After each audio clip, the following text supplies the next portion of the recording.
Hello dear student, welcome to my channel. आइए बच्चों, इस वीडियो में हम लोग डिस्प्लेसमेंट रिएक्शंस और use of metals and non metals को पढ़ते हैं। ठीक है। और इसके पहले वीडियो में हम लोग मेटल्स और नॉन मेटल्स का फिजिकल और केमिकल प्रॉपर्टी पढ़ चुके हैं। तो बच्चों, डिस्प्लेसमेंट रिएक्शन होता क्या है, देखिए। इस रिएक्शन को समझने के लिए सबसे पहले यहाँ पर देख सकते हैं कि एक एक्टिविटी कराया गया है। यहाँ पर देखिए ए बी सी डी और ई, ये 5 बीकर्स लिए गए हैं। ठीक है, ये 5 बीकर्स लिए गए हैं और इस बीकर में देखिए आपको क्या क्या सॉल्यूशन है। पहला बीकर ए में कह रहा है कि बीकर ए में कॉपर सल्फेट और जिंक ग्रेनुअल डाल दिया गया है। ठीक है, कॉपर सल्फेट और जिंक ग्रेनुअल डाल दिया गया है।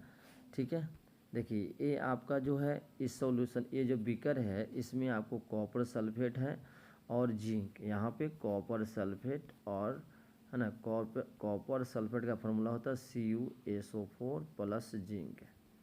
ठीक है, एक्वस सॉल्यूशन ये डाला गया है। और इसमें भी आपको क्या डाला है, जैसे बी नंबर बीकर में देखिए दिया हुआ है कॉपर सल्फेट और आयरन नेल डाला गया है। ठीक है, बी नंबर बीकर में। सी नंबर बीकर में इसी तरह जिंक सल्फेट कॉपर टर्निंग लिया गया है और डी नंबर में आयरन सल्फेट कॉपर टर्निंग, और ई नंबर बीकर में जिंक सल्फेट और आयरन नेल लिया गया है। ठीक है, तो इसमें देख रहे हैं कि जब ये कॉम्बिनेशन किया गया, जब पहला बीकर नंबर ए में देखिए, बीकर ए नंबर में कॉपर सल्फेट और जिंक ग्रेनुअल लिया गया है, तो आफ्टर रिएक्शन के बाद देख रहे हैं कि इसकी जो कलर है पहले ब्लू कलर की थी, ये सॉल्यूशन ब्लू कलर में थी, तो रिएक्शन होने के बाद यह कलरलेस हो गया और क्या मिला मुझे, जिंक सल्फेट और कॉपर मिला। तो देखिए इसमें क्या होगा कि इसमें जो रिएक्शन हुआ, इस रिएक्शन को हम देखते हैं कि कैसे रिएक्शन हुआ। तो देखिए यहाँ पे रिएक्शन कह रहा है कि कॉपर सल्फेट और जिंक, ये जो सॉल्यूशन लिया कॉपर सल्फेट पहले किस कलर में है, ब्लू कलर में। ठीक है, और जब रिएक्शन करने के बाद कॉपर ये क्या हो गया, बन के ये जो सब्सटेंस बना जिंक सल्फेट बना जो कलरलेस हो गया, और एक कॉपर जो है, कॉपर जो रेड कलर में आपको क्या हुआ, उसके बॉटम बीकर के बॉटम में बॉटम के पास बना। ठीक है, तो यहाँ पे बेसिकली हमको ये समझना है कि डिस्प्लेसमेंट रिएक्शन में होता क्या है। डिस्प्लेसमेंट रिएक्शन में होता क्या है कि एक मेटल, ठीक है, एक मेटल अनदर मेटल जो कंपाउंड्स में होते हैं उसको क्या कर देता है, डिस्प्लेस कर देता है।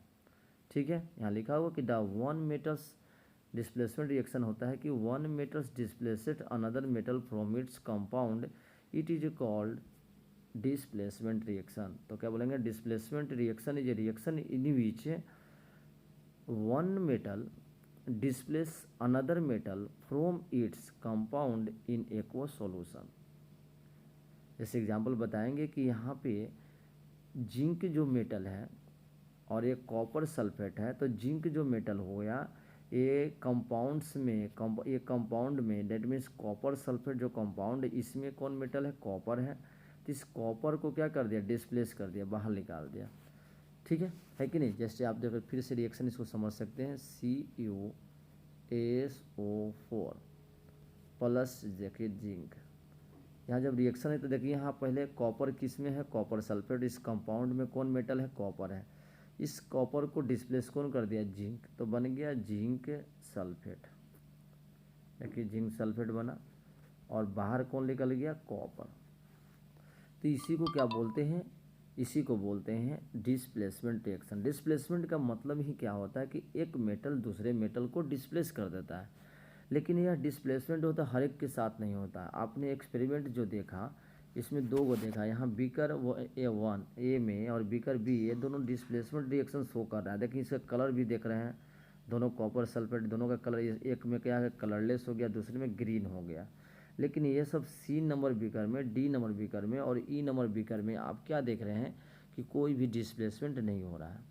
तो मतलब डेट मीन्स नो चेंज यहाँ लिखा हुआ है। ठीक है, तो देखिए डिस्प्लेसमेंट रिएक्शन होने के लिए क्या होता है, जो आप मेटल लेते हैं, मेटल आपका जो होगा वो मेटल जो होता है क्या होगा, हाई रिएक्टिव होना चाहिए। क्या होना चाहिए, हाई रिएक्टिव होता।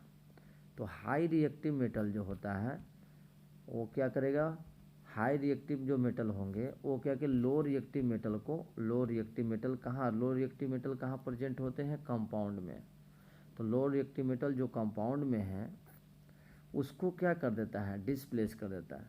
सिंपल आप समझ सकते हैं कि कोई अगर बदमाश है, ठीक है, तो क्या हो गया, इंसान आदमी को क्या करता है, बाहर फेंक देगा और खुद अपनी जगह ले लेगा। तो उसी तरह ये होता है, हाई रिएक्टिव मेटल जो होता है, लो रिएक्टिव मेटल कंपाउंड में जो होते हैं उसको क्या कर देते हैं, डिस्प्लेस कर देते हैं, इसीलिए इसको डिस्प्लेसमेंट रिएक्शन कहते हैं। और डिस्प्लेसमेंट में कलर चेंज होती है, ठीक है। इसी तरह सारे जो होते हैं, सारे जो मेटल होंगे वो आपको डिस्प्लेसमेंट रिएक्शन नहीं करेंगे। डेट मीन देखिए आपने यहाँ देखा कि इसमें इसलिए नहीं किया कि जैसे आयरन सल्फेट जो यहाँ दिखाई दे रहा है, चाहे सी नंबर बीकर में दे, जिंक सल्फेट है, कॉपर है, तो कॉपर जो है ना वो आपका लो रिएक्टिव है, किससे, यहाँ जिंक से लो रिएक्टिव है, इसलिए लो रिएक्टिव होने के कारण यह डिस्प्लेस नहीं कर पा रहा है। उसी तरह कॉपर जो है लो रिएक्टिव आयरन से है, इसलिए नहीं कर पा रहा है। आयरन क्या है, लो रिएक्टिव जिंक से, तो ये भी आपका डिस्प्लेसमेंट रिएक्शन नहीं कर रहा है। तो डिस्प्लेसमेंट रिएक्शन फाइनली आप समझ गए कि एक हाई रिएक्टिव मेटल कंपाउंड के लो रिएक्टिव मेटल को डिस्प्लेस करेगा। समझ गए, चलिए। तो इस तरह के हमने देख लिया कि किस तरह के रिएक्शन होते हैं मेटल और नॉन मेटल्स में। अब इसमें लास्ट टॉपिक दिया हुआ है, use of metals and non metals. देखिए आपको मेटल्स और नॉन मेटल्स का यूज बहुत ज़्यादा है, ठीक है।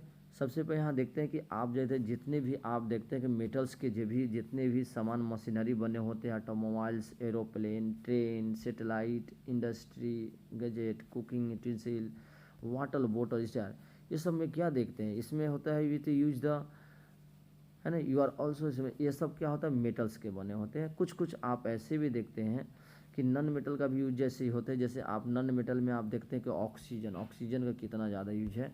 ऑक्सीजन का यूज क्या होता है, रेस्पिरेशन में करते हैं। तो देखिए आइए हम लोग यूज करते हैं, सबका पढ़ते हैं कि इसमें क्या यूज होता है। Basically non metals are essential for our life होता है। ऑल लिविंग थिंग्स में जो ब्रीथिंग करता है, ठीक है, ब्रीथिंग करता है, सांस लेती है, उसमें क्या लेता है, कौन सा यूज करता है, उसमें नॉन मेटल कौन, ऑक्सीजन होता है। और भी नॉन मेटल जो होते हैं जैसे नाइट्रोजन जो होते हैं, नाइट्रोजन हो गया, फास्फोरस हो गया, सल्फर हो गए, ये सब जो नॉन मेटल है ना, ये सब क्या होता है, प्लांट के ग्रोथ के लिए बहुत ही क्या होता है, क्या यूज होता है, प्लांट के ग्रोथ करने में यूज होता है। ये सब मिनरल्स के रूप में काम करता है, फूड के रूप में काम करता है।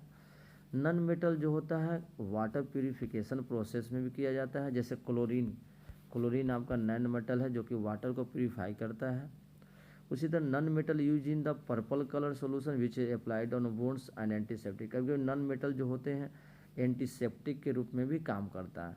नॉन मेटल जो होता है क्रैकर है ना, पटाखा के में यूज होता है। तो यू में एड सम, बहुत सारा यूज आप मेटल्स और नॉन मेटल्स के देख सकते हैं, है कि नहीं। मेटल्स में आप देख सकते हैं, जैसे मेटल आप मान बोले कि एल्युमिनियम मेटल है, इसको कहाँ का यूज करते हैं, तो एल्युमिनियम का यूज हम लोग ऑटोमोबाइल में करते हैं, एरोप्लेन में करते हैं, पॉट्स में करते हैं, इस तरह के आप देख सकते हैं। उसी तरह आप आयरन का कहेगा, आयरन का यूज कहाँ बता सकते हैं। तो इस तरह के बहुत सारा आप ये सब मेटल से बहुत सारे रूबरू हैं। जैसे आप इतना ध्यान लिखा हुआ है, मेटल्स का यूज मशीनरी में, ऑटोमोबाइल में, एरोप्लेन में, ट्रेन में, सैटेलाइट में, इंडस्ट्री गैजेट में, कुकिंग यूटेंसिल में, वाटर बोतल, सब में यूज होता है। तो हमने मेटल्स और नॉन मेटल्स का यूज देख लिया, ठीक है। आपको ये पता होगा कि ऑक्सीजन देखिए नॉन मेटल है लेकिन बहुत ज़्यादा उपयोग होता है। कार्बन एक नॉन मेटल होता है जो कि ऑल लिविंग थिंग्स में पाया जाता है, जितने भी लिविंग थिंग्स है सभी में कार्बन पाया जाता है, ठीक है।